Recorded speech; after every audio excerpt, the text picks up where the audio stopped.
Esta conferencia comenzará a grabarse. Buenos días, jóvenes.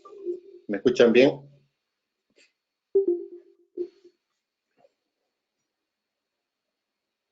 Buen día, ingeniero. Sí, se escucha bien. Ok. Entonces, la anterior clase habíamos terminado viendo algunos tipos de subestaciones para que tengan una idea clara de qué es lo que estamos hablando. Y vamos a continuar con esta temática de lo que es la protección de barras.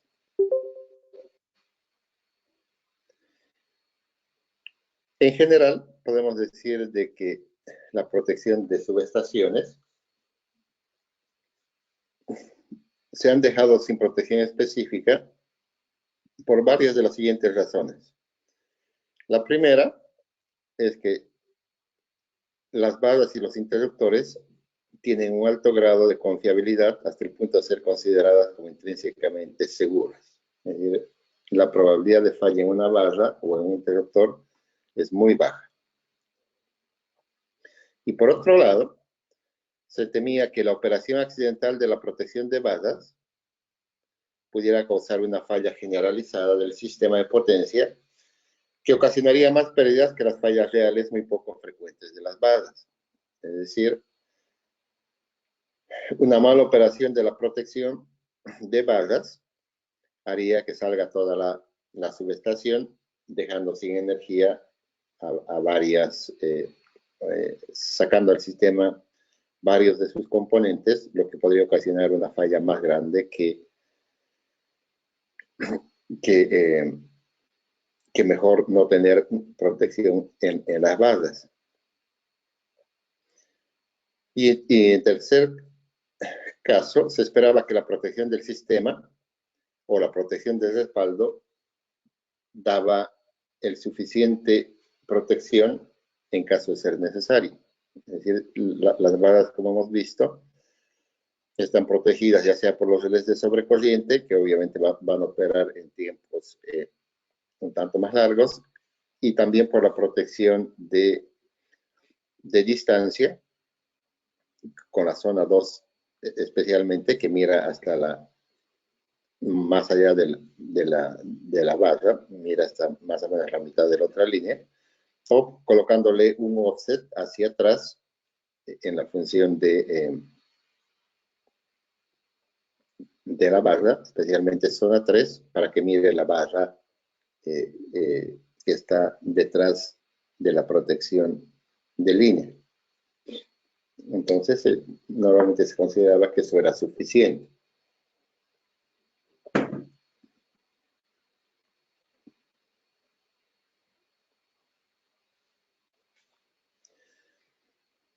Si consideramos que hoy en día tenemos la protección de media tensión que está dentro de cubicales, o que las barras están dentro de cubicales, o que tenemos el sistema de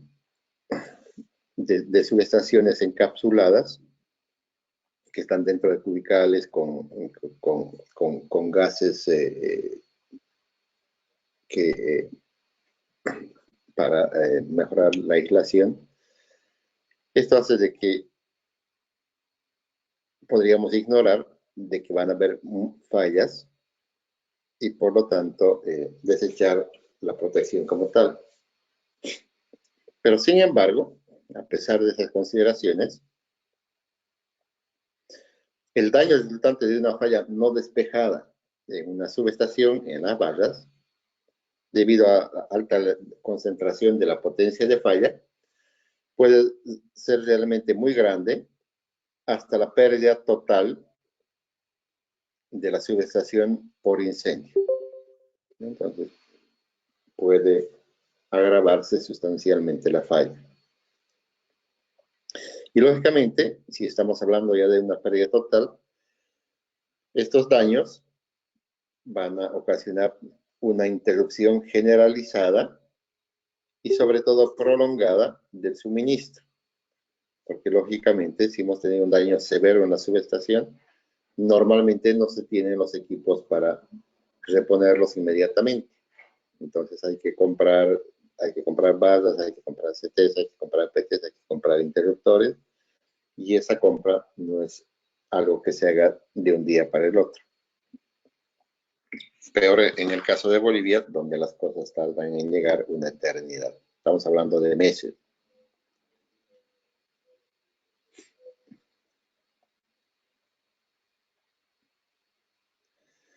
Y también decir de que la protección del sistema, la protección del respaldo, en general no proporciona la cobertura necesaria ante la eventualidad de que tengamos una falla en barras. En general, esa protección de respaldo puede ser suficientemente buena para pequeñas subestaciones de distribución y no así para subestaciones importantes en el sistema. En el sistema hay subestaciones que son unas más importantes que otras y que necesitan tener cierta atención. Por ejemplo, en Bolivia hablamos fundamentalmente de 3 subestaciones que son muy importantes. En general, antes eran 2, ahora son 3. Hablamos de la subestación de Vinto en Oruro, que es una subestación muy grande. Era una subestación en anillo, y el año 90 y tantos se la transformó a interruptor y medio para hacerla crecer más. Como hemos visto, el anillo solamente permite máximo hasta 6 salidas, y con el cambio a interruptor y medio, bueno, y ya puedes hacerla crecer cuánta disponibilidad de terreno tengas y lógicamente cuánta capacidad de barras tengas. Es una subestación muy importante porque esa subestación distribuye para todo lo que es el norte, para La Paz, distribuye para todo lo que es el sur, se conecta con Cochabamba. Y también tenemos la subestación de Vallehermoso en Cochabamba, que también era en anillo, ha sido transformada en interruptor y medio también, en la misma época. Y es una subestación que se conecta con Vinto, se conecta con el sur del país, se conecta con Santa Cruz a través de las líneas de transmisión. Y una subestación que es muy importante también, aunque no es de las mejores, es la subestación de Guaracachi, que buena parte de la energía que hoy en día usa el departamento de Santa Cruz pasa por esas instalaciones, que no son de las mejores. Y ninguna de estas, la de Guaracachi, las otras 2 sí tienen protección de barra. Con el cambio a interruptor y media se colocó protección de barra, pero la subestación de Guaracachi no tiene protección de barra.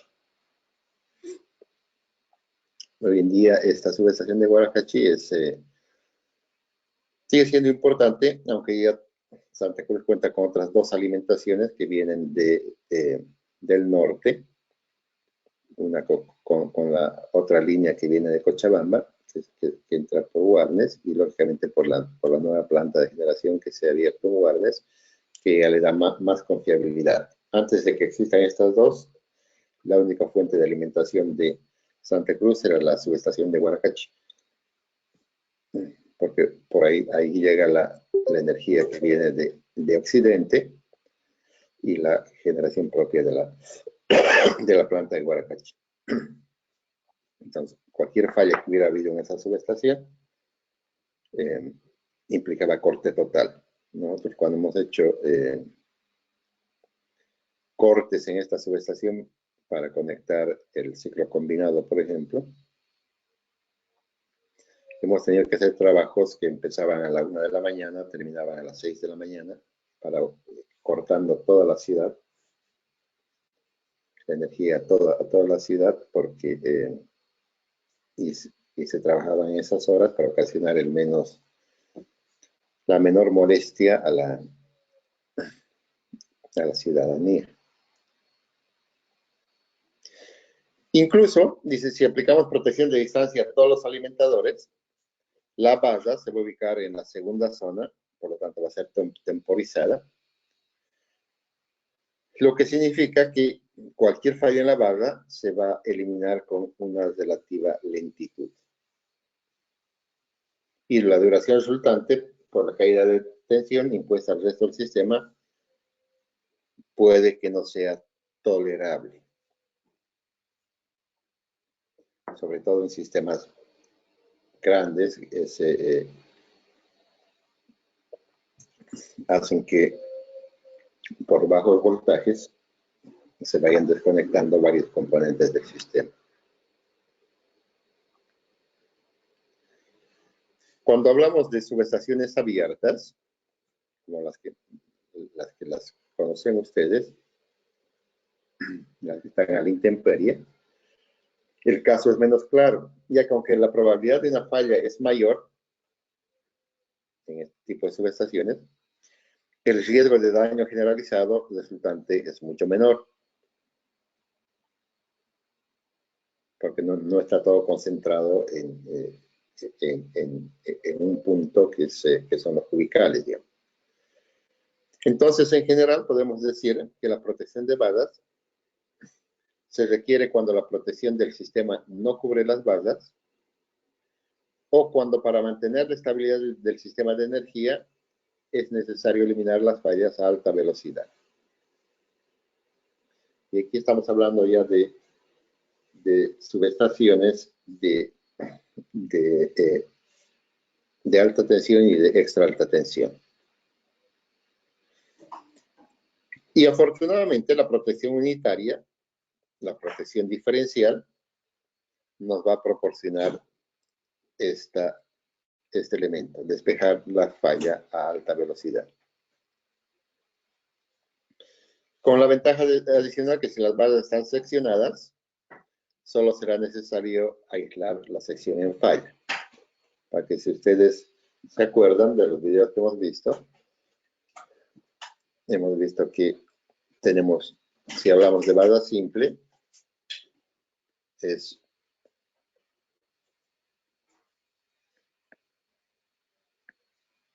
supongamos así.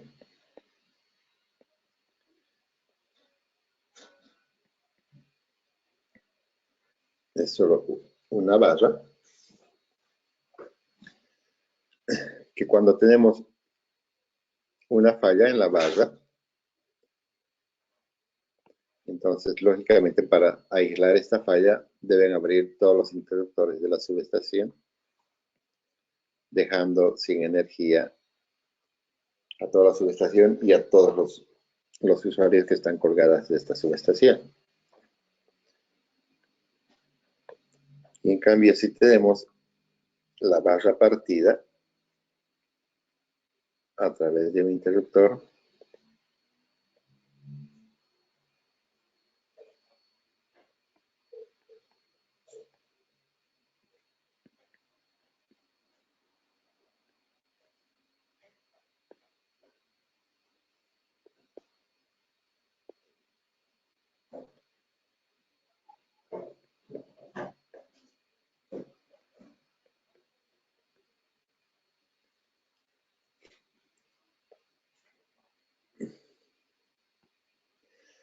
entonces si tenemos una falla, por ejemplo, y esta es la parte A y esta es la parte B de la barra, si tenemos una falla aquí en la parte B, lógicamente para aislar esta falla vamos a abrir el interruptor de acoplamiento de barras y todos los otros interruptores que están asociados a esa barra, y por lo tanto vamos a dejar sin energía solamente a estos, y toda esta otra parte va a seguir funcionando.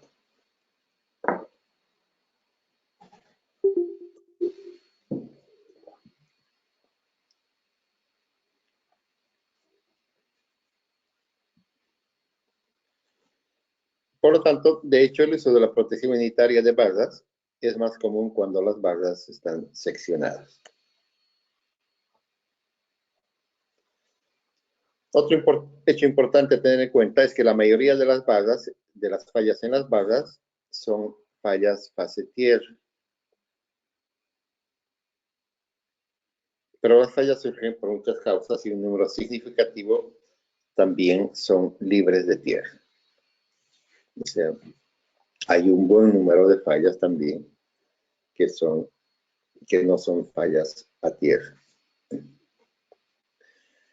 En los hechos, en general, una gran proporción de las fallas en barras se deben a errores humanos, más que a fallas en los componentes de la subestación. Con los equipos encapsulados en acero, solo son posibles las fallas a tierra y en esquemas de protección debe tener solo sensibilidad de fallas a tierra. Entonces aquí estamos hablando de todo lo que son las subestaciones encapsuladas o las subestaciones de media tensión que están dentro de los cubicales. Ahí es prácticamente imposible que haya una falla fase-fase, sino todas las fallas van a ser fallas a tierra. En los otros casos, la capacidad de responder a fallas de fase sin contacto a tierra es una ventaja, aunque la sensibilidad de la falla no necesita ser muy alta. Es siempre más fácil detectar una falla bifásica que una falla a tierra, por lo que hemos ido viendo, ustedes han ido viendo de que los aterramientos siempre hacen que la detección de la falla sea un poco más complicada debido a la impedancia de aterramiento de algunos de los equipos que nos disminuye la corriente de falla. Aunque no es básicamente diferente de otras protecciones del sistema, la posición clave de las barras intensifica el énfasis en los requisitos esenciales de que tenemos que tener una protección de alta velocidad y una protección muy estable. Cuando hablamos de estabilidad, estamos diciendo que esa protección solo opere cuando haya fallas. En ninguna otra condición más no debe operar. Y entonces vamos a continuación vamos a ver qué tipo de protección es el que se adecua mejor para cumplir con estos dos requisitos de velocidad y de estabilidad. Primero, ¿qué es la velocidad?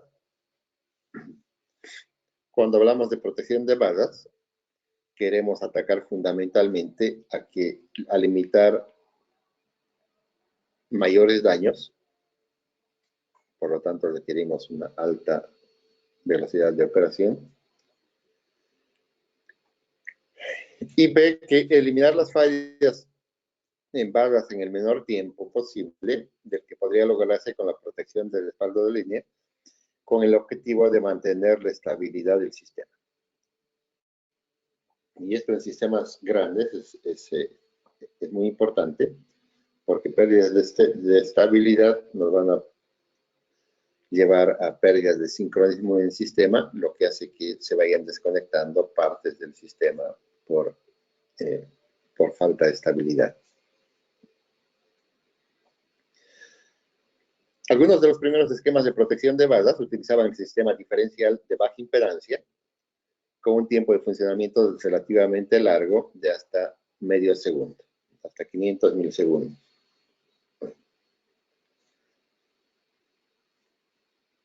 En cambio, hoy en día, los relés que usamos para la protección diferencial de barras son los relés de baja impedancia polarizados y los relés de alta impedancia no polarizados.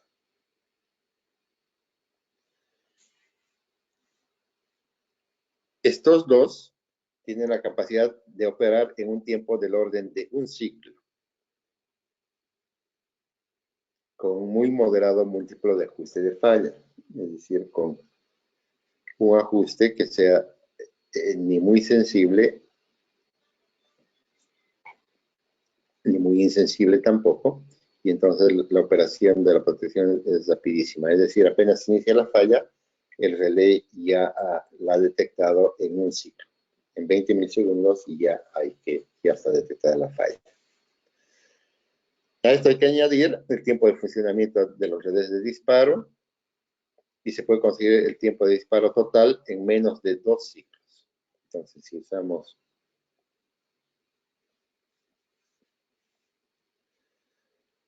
los relés adecuados, ya en 2 ciclos ya ha salido la orden de apertura. Y con los interruptores automáticos de alta velocidad se puede tener la eliminación completa de fallas en aproximadamente 100 milisegundos. Entonces, si usamos interruptores de alta velocidad en la subestación, usamos relés de disparo rápidos y usamos la protección, el relé adecuado, en 100 milisegundos ya podemos tener despejada la falla en la subestación. Cuando se utiliza un sistema de conexión a tierra, la velocidad de funcionamiento de esta protección es similar. El segundo punto que vimos, la estabilidad de la protección, es un aspecto fundamental. ¿Por qué es fundamental? Porque cuando tenemos en cuenta que las fallas en las barras son muy pocas, que dice la estadística que en promedio podemos tener una falla por barra en 20 años. Que es muy similar a la falla en transformadores. Esto hace la relativa poca probabilidad de que tengamos una falla en barras. Significa que la estabilidad de la protección de barras sea completa, sea total.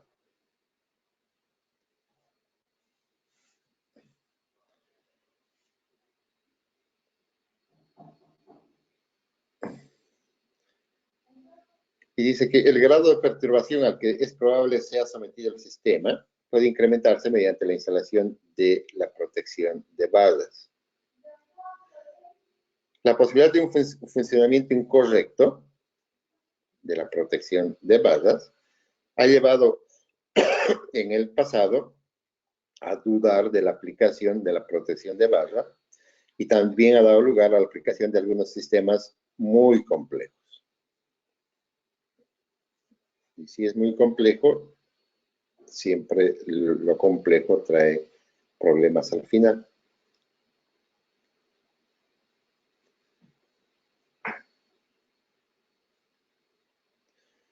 La respuesta de la protección diferencial a las corrientes transitorias, como las corrientes de inrush que hemos visto, por ejemplo, en la protección de transformador, o a las corrientes de falla que ocurren en los sistemas, permite que dichos sistemas se apliquen con confianza en su estabilidad fundamental. Sin embargo, a pesar de la total estabilidad de un sistema de protección aplicado correctamente, existen peligros en la práctica por varias razones. Es decir, la estabilidad no solamente depende del relé, sino que, ¿qué pasaría si se abre un circuito secundario de un CT? Lógicamente va a producir un desequilibrio que podría provocar un disparo, porque ya las matrices de corrientes de entrada y de salida ya no va a ser cero. Un golpe mecánico de gravedad suficiente puede provocar la operación, aunque se deduce la probabilidad de que esto ocurra con los esquemas numéricos modernos. Lógicamente con relés electromecánicos que tienen el contacto mecánico, sujetos a un golpe próximo a la ubicación del relé, lógicamente se puede ocasionar la operación del mismo. Y tercero, que la interferencia accidental con el relé, que surge de un error durante las pruebas de mantenimiento, puede conducir a la operación del mismo. Entonces, fallas humanas en el momento de ir verificando la funcionalidad del relé. Entonces, para mantener un alto grado de integridad en la protección de barras, es una práctica casi invariable hacer que el disparo dependa de dos mediciones independientes de las cantidades de falla. Por lo tanto, vamos a tener dos relés de protección que vean la falla y los dos den la señal de disparo, y recién la vamos a considerar como una falla verdadera. Además, si el disparo de todos los interruptores dentro de una zona se deriva de relés de medición comunes, se deben operar dos elementos separados en cada etapa para completar una operación de disparo. Entonces aquí también vamos a tener dos tipos diferentes de relés para que nos verifiquen la falla. Aunque no es una práctica actual, en muchos casos los relés están separados por unos 2 metros de modo que no es posible una interferencia mecánica accidental razonable a ambos relés simultáneamente.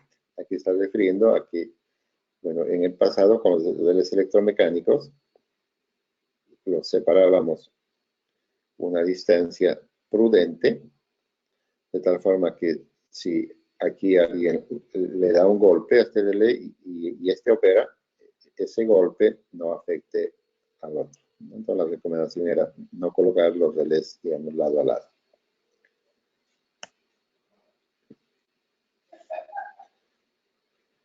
Las dos medidas pueden ser realizadas por dos sistemas diferenciales similares, dos relés idénticos, o un sistema diferencial puede ser supervisado por relés de falla a tierra, energizados por transformadores de corriente en los conductores neutros o el conductor a tierra del transformador, o por relés de sobrecorriente. Entonces, el mismo esquema que hemos estado usando en la protección común que estamos hablando, o sea, duplicar la protección de una protección principal, o si no, usar dos diferentes tipos de relé, pero que ambos den la señal de disparo para que vean. Alternativamente, también un sistema de protección a tierra puede ser verificado por relés de fallas a tierra. Si se utilizan dos sistemas unitarios, o sea, dos relés diferenciales, u otros de tipos similares, estos CTs deben ser energizados por CTs separados. Hay que duplicar la cantidad de CTs. Un CT para este relé, otro CT para este otro relé. En el caso de esquemas diferenciales sin polarización de alta impedancia. Los núcleos de los CTs en anillo duplicados se pueden montar con un conductor primario común, pero se debe mantener la independencia de todo el circuito secundario. Cuando estamos hablando de estos CTs en anillo, los CTs toroidales también que se llaman, entonces podemos usar un solo primario para los dos, el otro lo montaríamos aquí al lado, el mismo primario, pero los circuitos secundarios van a ser independientes.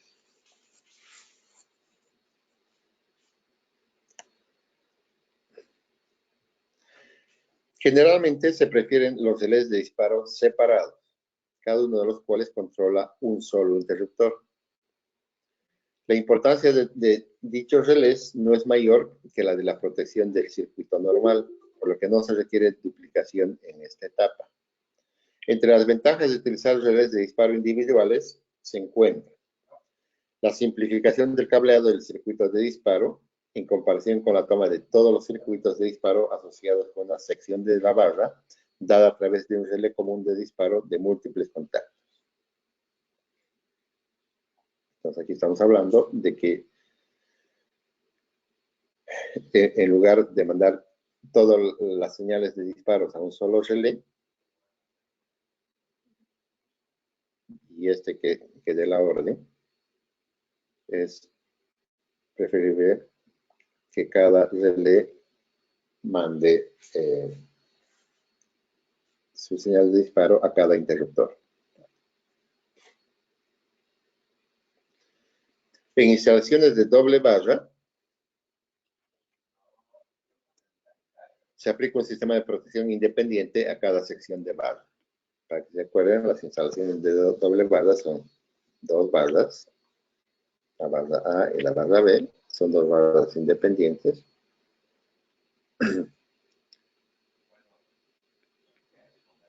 Que tienen interruptor de interconexión.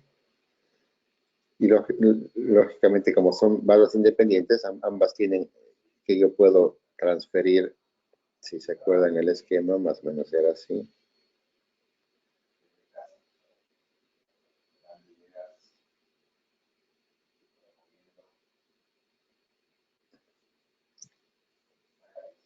Aquí viene el interruptor.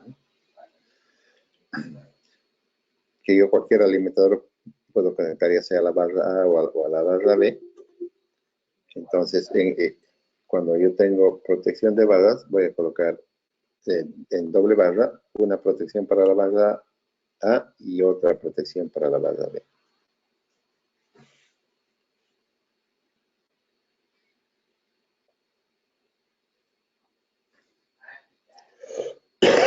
También se debe proporcionar un sistema de verificación general que cubra todas las secciones de ambas barras. Entonces, adicionalmente,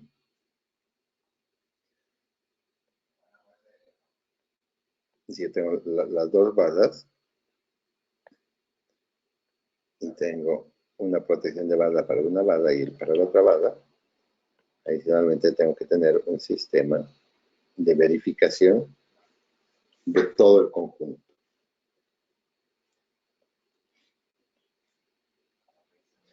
Estas zonas separadas están dispuestas para superponerse a los interruptores de seccionamiento de barra, de modo que una falla en el interruptor de sección dispara a las dos zonas adyacentes.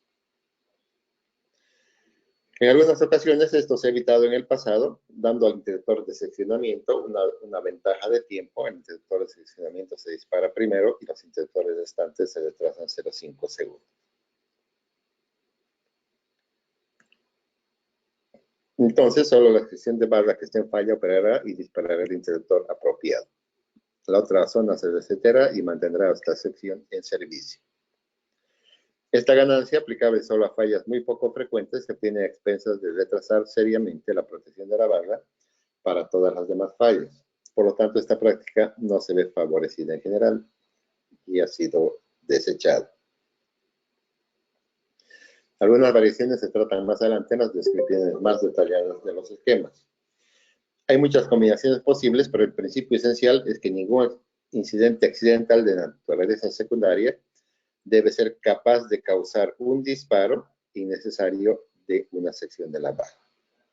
O sea que el tema de la estabilidad es fundamental.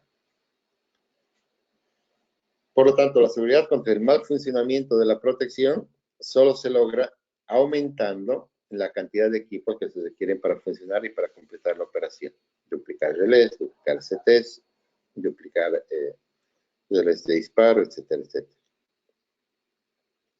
Esto aumenta inevitablemente el riesgo estadístico de que la operación de disparo, debido a una falla, falle. Mientras más equipos, siempre hay más probabilidades de falla.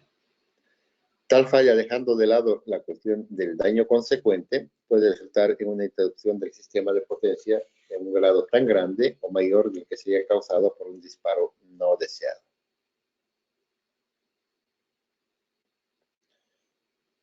Entonces, ahí lo que quiere decir es que si hay falla y no hay protección, entonces el daño puede ser tan grande que podría ser mayor a la de tener protección y tener un disparo no deseado, o sea, un falso disparo. El riesgo relativo de falla de este tipo puede ser leve, pero en algunos casos se ha considerado que vale la pena tomarlo en cuenta.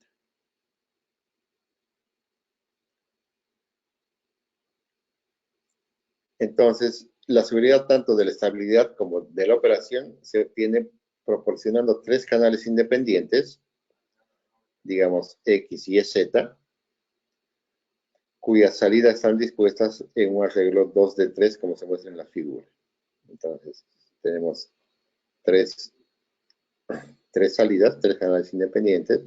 Entonces, si opera X, opera Y, tenemos disparo.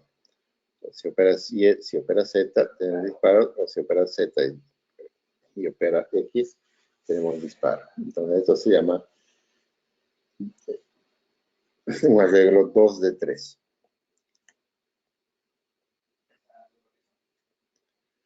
Se han diseñado varios sistemas de protección de barras: protección del sistema utilizada para cubrir las barras, protección diferencial a tierra, protección diferencial, protección de comparación de fase, protección direccional de bloqueo.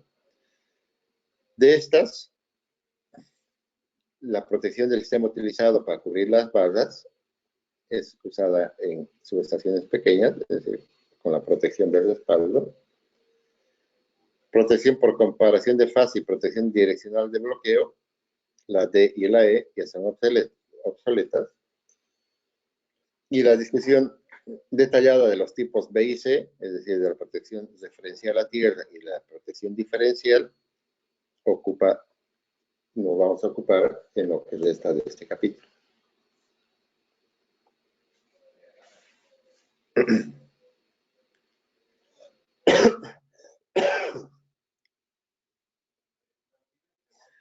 Las primeras formas de protección diferencial polarizada para barras, como las versiones de protección Translite y también un esquema que utiliza la restricción de armónicas, han sido reemplazadas por una protección diferencial no polarizada de alta impedancia.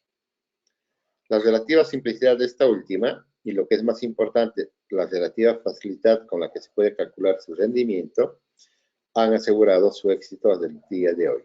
Entonces, lo que hoy en día se usa es esta: la protección diferencial de alta impedancia no polarizada. Pero más recientemente, los avances en la tecnología de semiconductores, junto con la necesidad más apremiante de poder acomodar los ETs de relación diferente, han llevado a la reintroducción de esquemas polarizados, generalmente utilizando diseños de relés estáticos, particularmente para las aplicaciones más caras y onerosas. También los sistemas de protección a tierra se han utilizado durante muchos años, principalmente asociados con esquemas de protección de barras para voltajes de distribución más pequeños y para barras encapsuladas, por ejemplo, barras aisladas con SF6. Sin embargo, a menudo ha sido bastante común que se utilice además un esquema de protección unitaria, o sea, protección diferencial, para proporcionar dos medios separados de detección de fallas. Los diferentes tipos de protección los vamos a describir a continuación.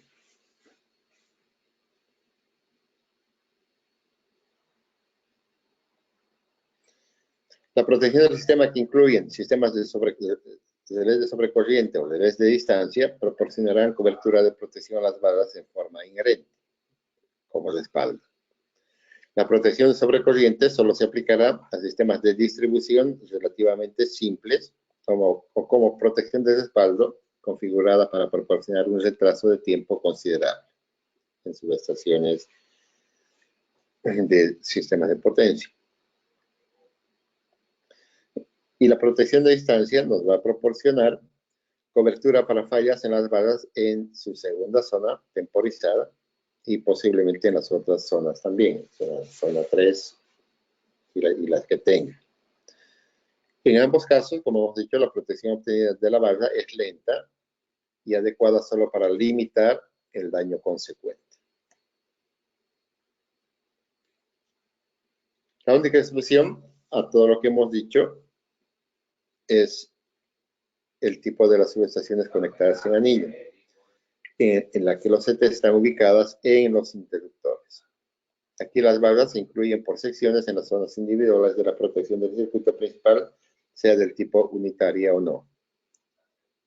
En el caso especial, cuando los CT estén ubicados en el lado de la línea del anillo, la protección del circuito no va a cubrir las barras en tiempo instantáneo y generalmente se usa otra protección para la barra, conocida como protección de esquina de malla.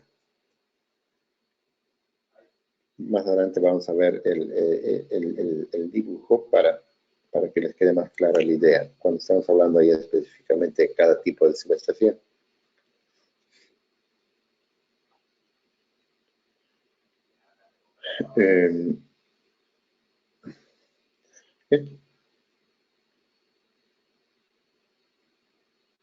A partir de aquí surgen todos los tipos de protección que se han estado usando como protección de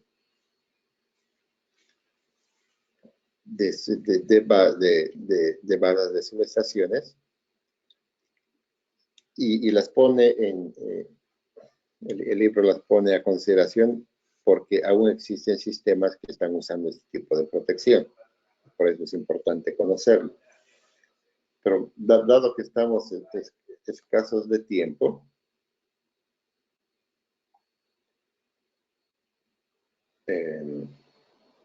nos vamos a ir nomás a la subestación a la protección, mejor dicho, que nos interesa conocerla.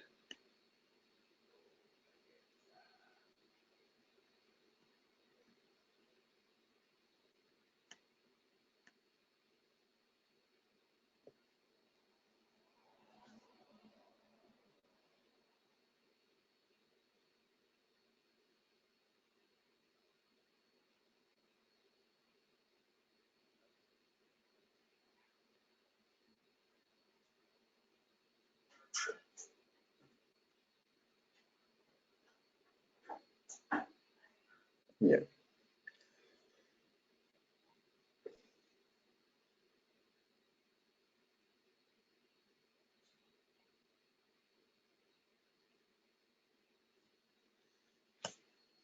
Bien, este es nuestro tema. La protección diferencial de barras. Diferente a la protección diferencial de transformadores o de generadores o de líneas que hemos visto anteriormente, esta es una protección diferencial de alta impedancia. Las protecciones que hemos visto anteriormente eran protecciones de baja impedancia con polarización.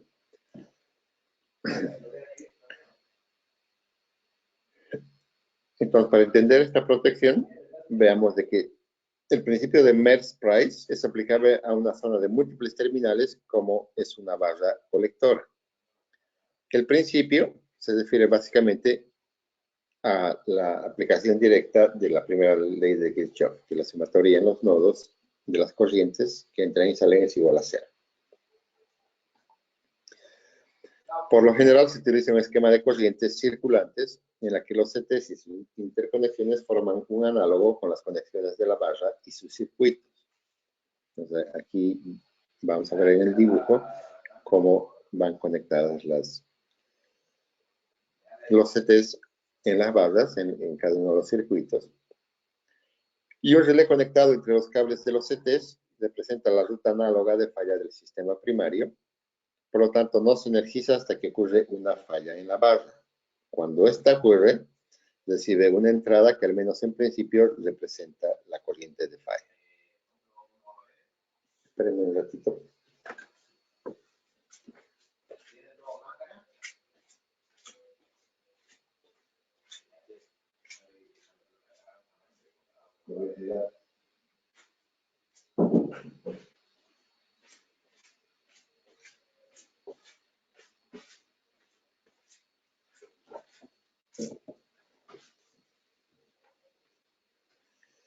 Entonces, el esquema puede consistir de un solo relé, conectado a los cables que conectan todos los CTs en paralelo, un conjunto de CTs por circuito asociado con su zona en particular, como se muestra en la figura. Entonces aquí tenemos,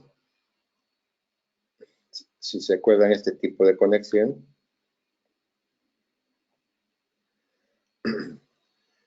Aquí lo que estamos sumando son la corriente de la fase A, de la fase B, de la fase C, de este alimentador, aquí la corriente de la fase A, de la fase B, de la fase C, de este otro alimentador, y así de todos los alimentadores existentes, para al final llegar con la suma de una corriente diferencial al relé. Y no se olviden que este esquema solamente nos sirve para fallas a tierra, porque ya hemos dicho que la sumatoria de las corrientes IA más la corriente de la IB más la corriente de la fase IC, en condiciones normales de equilibrio perfecto es 0, pero en condiciones de falla nos da 3 veces la corriente 0, que es la corriente que circula por tierra. Entonces, lógicamente, esta conexión nos da la protección para fallas a tierra de la barra. Y con frecuencia se ha pensado que esta disposición es la adecuada.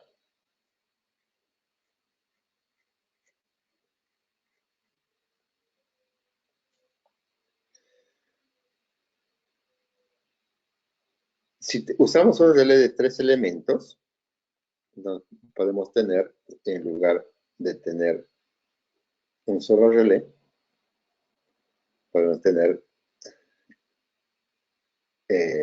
un relé para la fase A, un otro relé para la fase B y otro relé para la fase C. Entonces, si se fijan aquí, por ejemplo, esta es la corriente de la fase A.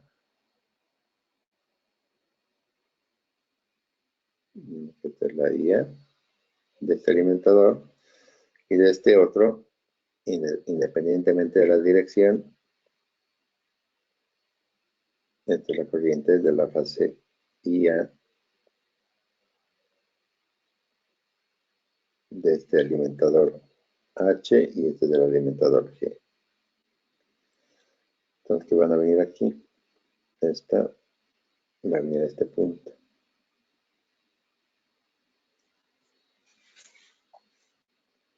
Y de aquí, la diferencia va a venir al relé diferencial. Entonces, si son iguales, que tendrían que serlo, la que viene por aquí va a ser prácticamente 0. Y entonces, con esta configuración, adicionalmente de las fallas a tierra, también podemos ver fallas de fase. Falla en la fase A, falla en la fase B, falla en la fase C y, lógicamente, fallas a tierra también, porque estamos pasando todo por el neutro. Los ajustes de falla de fase en esta consideración y de tierra son idénticos. Este esquema se recomienda por su facilidad de aplicación y su buen desempeño.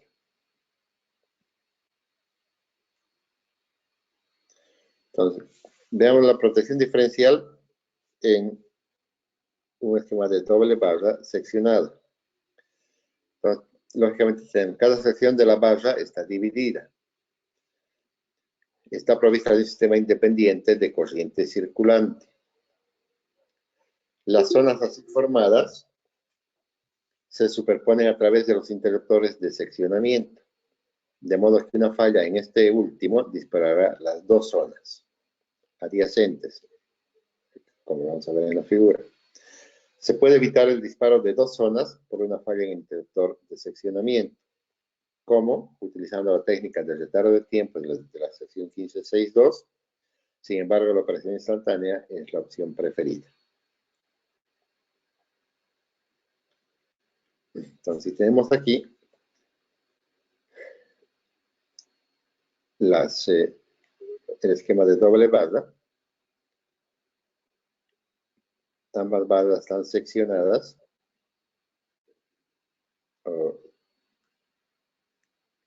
solamente la barra de arriba está seccionada, la barra de abajo no está seccionada. Por tanto, aquí vamos a tener en rojo una protección diferencial para la zona A, una zona diferencial, otra protección diferencial para la zona B y una tercera zona diferencial para la otra barra, para la zona C. Por ejemplo, aquí si tenemos falla justo en esta parte, entonces lógicamente van a operar la protección de la zona A y la zona B para sacarnos toda la barra.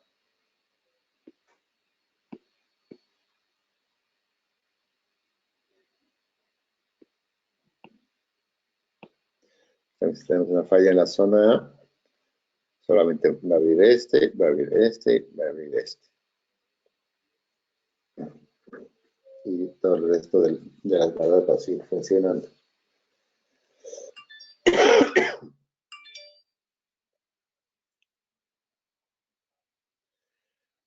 La zona de la barra auxiliar se superpondrá a la zona de la barra principal apropiada con el interruptor de acoplamiento de la barra. El interruptor de acoplamiento de la barra, que es este.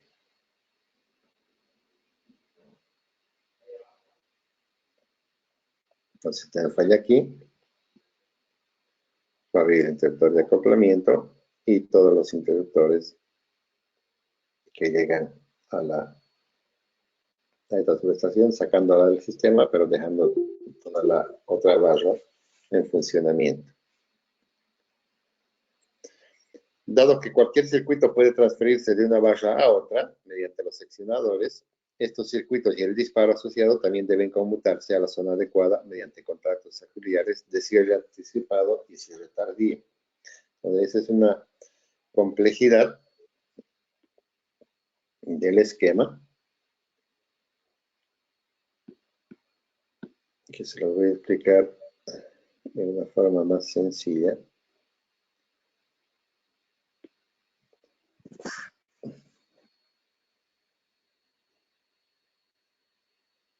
Poniendo este ejemplo. A ver.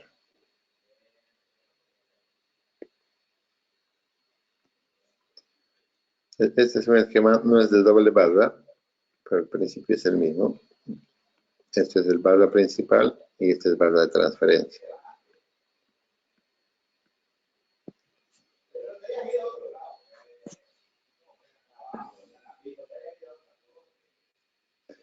Entonces,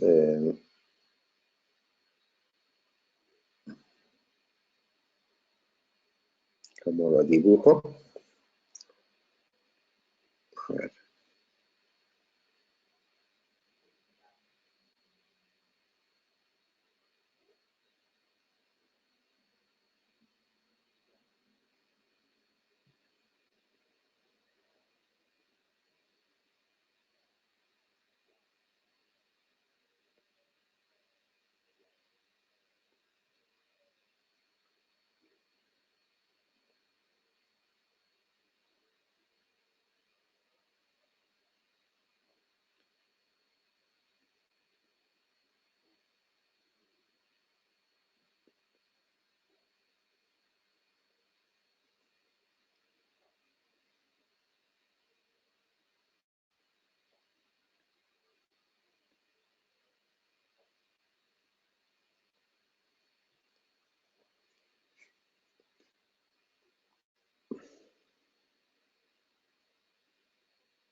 En condiciones normales, esta subestación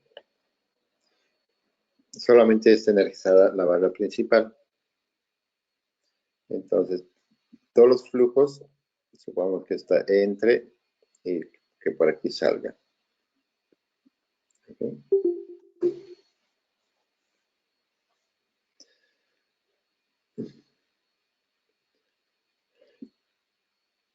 Se puede haberlo dibujado más. Lo voy a dibujar más abajo. No me va a dejar.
Ok. En tipos de, como estos de barra simple, con barra de transferencia de barra doble, que vos puedes usar una u otra barra para transferir por qué barra vas a llevar tu energía. Lo que sucede es lo siguiente. Aquí yo voy a tener una protección cualquiera, ¿ok? Que me va a proteger esa línea. Entonces, si por ejemplo yo quiero hacer mantenimiento de este interruptor,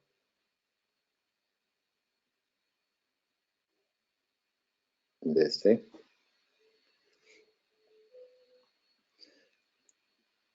esta configuración me permite hacer el mantenimiento sin necesidad de cortar este suministro. Si yo abro estos seccionadores, cierro este,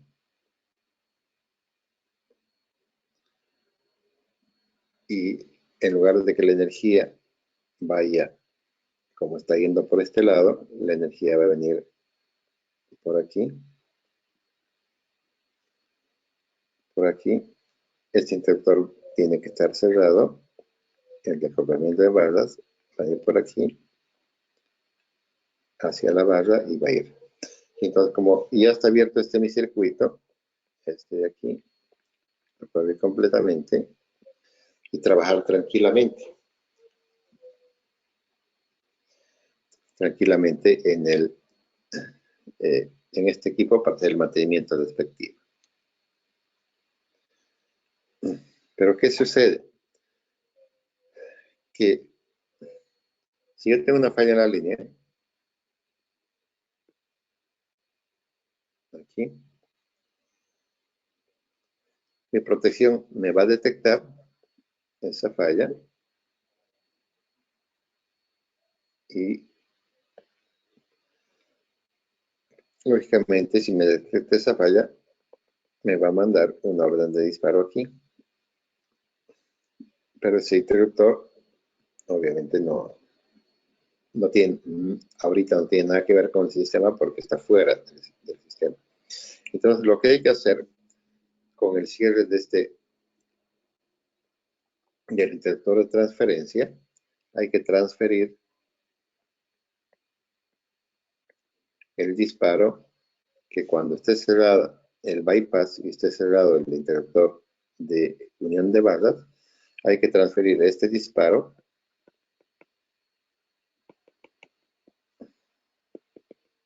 a este interruptor.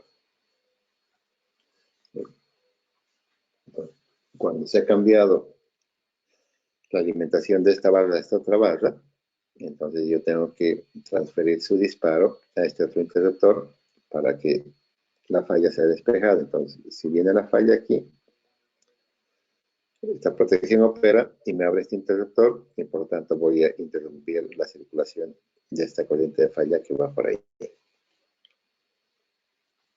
Entonces, cuando hablamos de transferencia de disparo, nos estamos refiriendo a ese tema.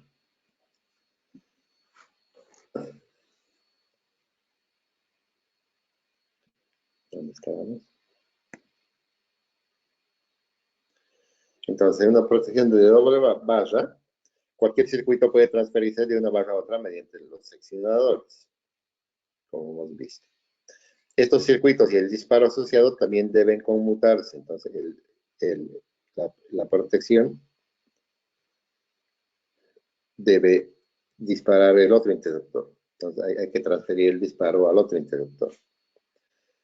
Deben conmutarse ¿a dónde? A la zona adecuada mediante contactos auxiliares que son de cierre anticipado y de cierre tardío.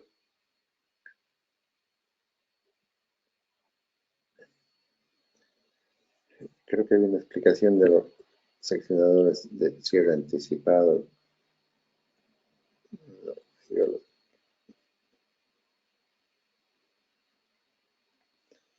¿Qué significa esto de cierre anticipado y cierre tardío?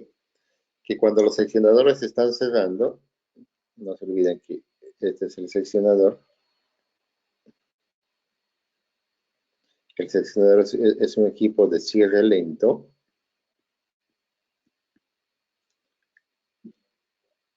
Normalmente mecanizado a través de un motor, por lo tanto el tiempo que le va a tomar cerrar este seccionador puede ser de 15 segundos, 20 segundos.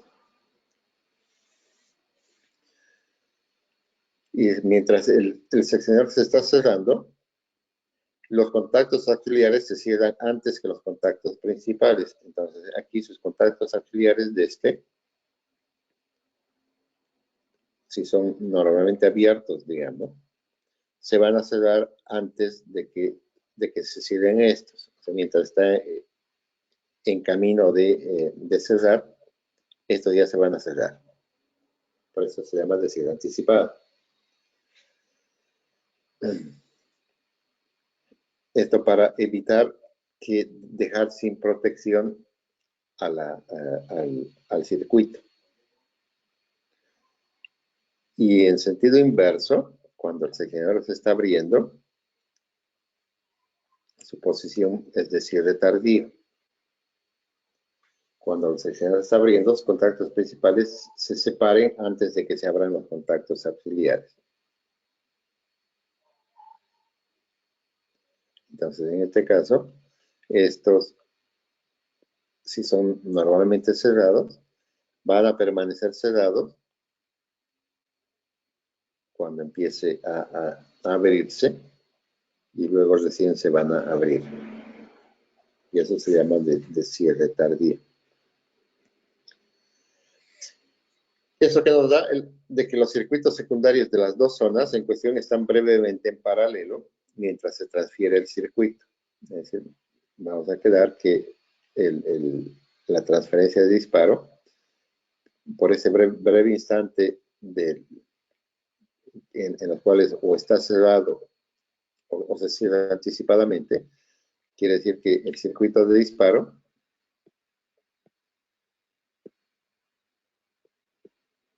entonces este es el interior de acoplamiento,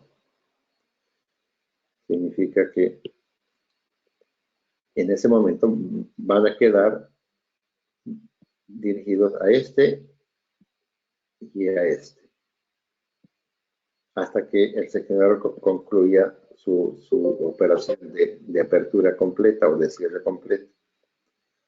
Una vez que terminó de cerrarse, por ejemplo, completamente, Entonces, ese contacto ya va a estar abierto y se va a transferir ya el disparo al interruptor de acoplamiento. Entonces, con ese tipo de contactos, de cierre lento y cierre abierto, se deja en paralelo ambos para evitar de que no haya ningún instante en que se queden sin señal de disparo en caso de que justo hay una falla cuando está abriendo el seccionador o cuando esté cerrando el seccionador. En cualquier caso, estas dos zonas están unidas a través de los seccionadores del circuito durante la operación de transferencia. La ubicación de los transformadores de corriente. Idealmente, las zonas de discriminación separadas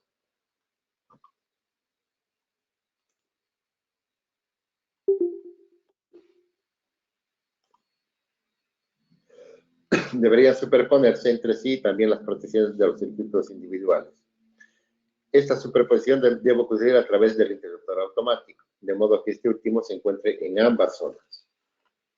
Para esta disposición es necesario instalar CTs en ambos lados de los interruptores automáticos, lo que es económicamente posible con muchos, pero no con todos los tipos de interruptores. ¿Qué se entiende esto? Entonces, ¿cómo yo debería instalar mis CTs? Este CT lo voy a usar para proteger mi línea. Y este otro CT lo voy a instalar para proteger mi barra.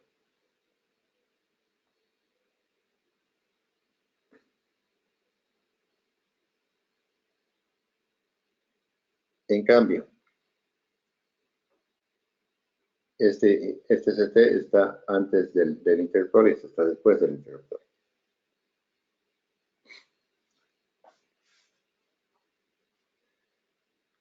Si los instalo de esta forma, con los dos CTs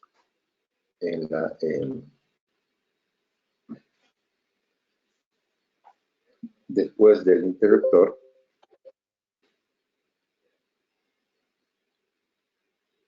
si yo tengo una falla en este punto, donde está señalizado acá,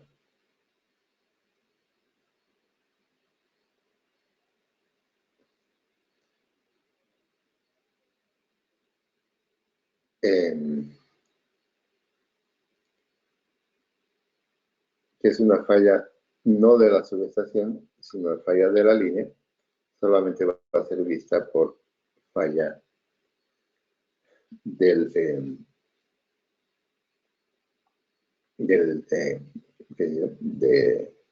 barra, lo cual en esencia no es lo correcto.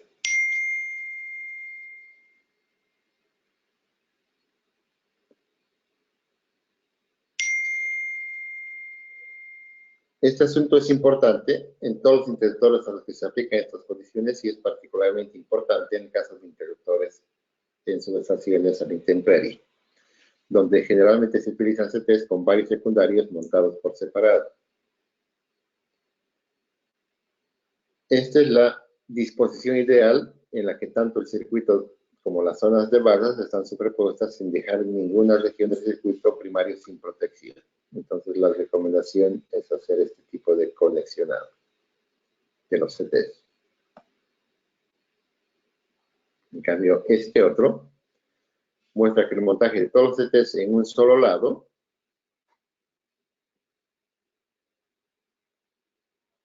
da como resultado una pequeña región, esta,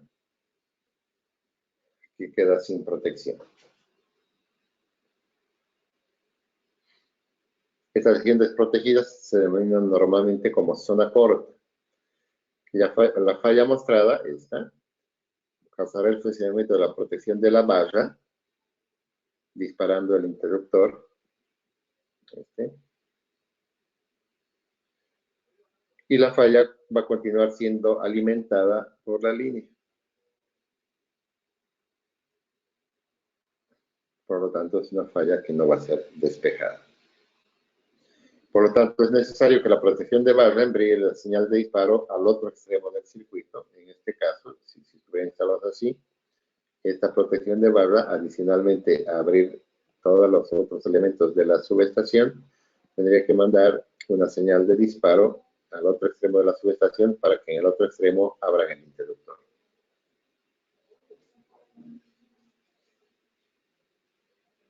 Se puede proporcionar una protección especial de zona corta para detectar que el interruptor sea abierto para que la corriente de falla siga fluyendo.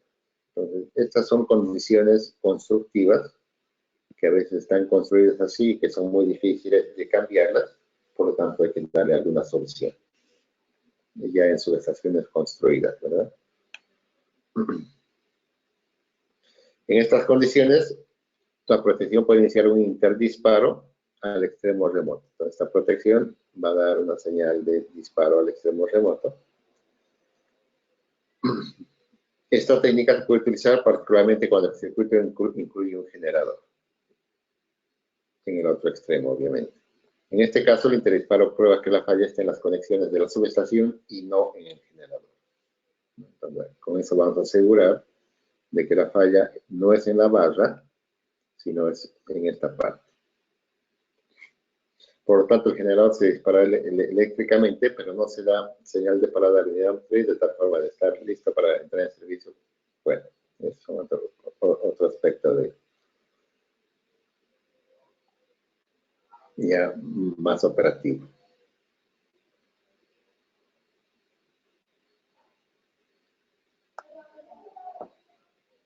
Bien, la siguiente clase vamos a continuar viendo los otros tipos de cómo conectar la protección a las subestaciones en anillo y entrar directamente a la protección de diferencial de alta impedancia para ver cómo funciona. ¿Alguna pregunta? No, ingeniero, todo claro. Listo. Ok, nos vemos el siguiente fin de semana. Chao, Hasta luego, chao. ingeniero. Hasta luego, ingeniero. Chao.